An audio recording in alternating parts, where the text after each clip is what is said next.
Hi நண்பா. இப்போ நீங்கள் பார்த்துட்டு இருக்கிறது வந்து கடல் கண்ணின்னு நினைச்சிடாதீங்க. கடலில் இருக்க உயிரினம் தான், ஆனால் கடல் கண்ணி கிடையாது. இதோட பேர் வந்து மேனட்டிஸ்.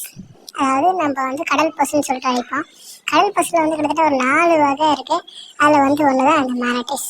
இது மட்டும் இல்லாமல் வந்து இந்தியாவிலேயும் ஒரு வகை காணப்படுது. அது எங்கே இருக்குன்னா வந்து மன்னார் வளைகுடா அது போன்ற பகுதிகளில் இருக்குது.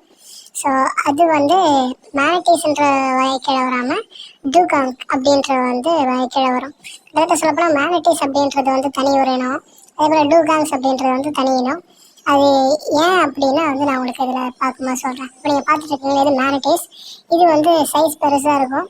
அது மட்டும் இல்லாமல் அதோடைய வந்து வால் பகுதியை வந்து நீங்கள் பார்த்தீங்கன்னா பட்டையாக வந்து துடுப்பு மாதிரி இருக்கும். அங்கே பாருங்கள் எப்படி வளைஞ்சி பட்டையாக வந்து துடுப்பு மாதிரி ஒரே வந்து ரவுண்டாக வருது அப்படின்ட்டு.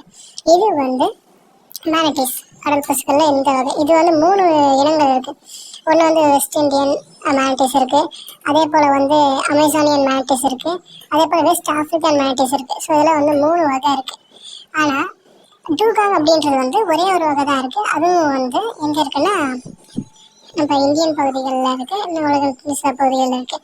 ஸோ அது எப்படி இருக்குன்னு பார்த்தோம்னா அதோடைய வால் பகுதி வந்து இப்போ நான் ஃபோட்டோவில் காட்டுறோம் பாருங்கள், இந்த மாதிரி தான் இருக்கும். அதாவது நம்ம பார்க்குற அந்த மீன் துடுப்பு மாதிரி, டால்ஃபினோட துடுப்பு நம்ம பார்ப்போம் இல்லைங்களா வாலில், அந்த மாதிரி இருக்கும். இது வந்து மேனட்டிஸ்க்கு வளைஞ்சிருக்கும்.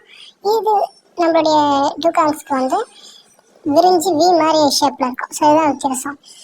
ஆனால் இது 3த்துக்குமே வந்து காமனான விஷயம் என்னென்னு பார்த்தீங்கன்னா இது 3மே வந்து தாவர உண்ணிகள் தான். அதனால் வந்து இது மனுஷங்களுக்கு எந்த வகையிலையும் வந்து ஆபத்து ஏற்படுத்தாது. அது மட்டும் இல்லாமல் அறிகிற உயிரினம். தேங்க்யூ.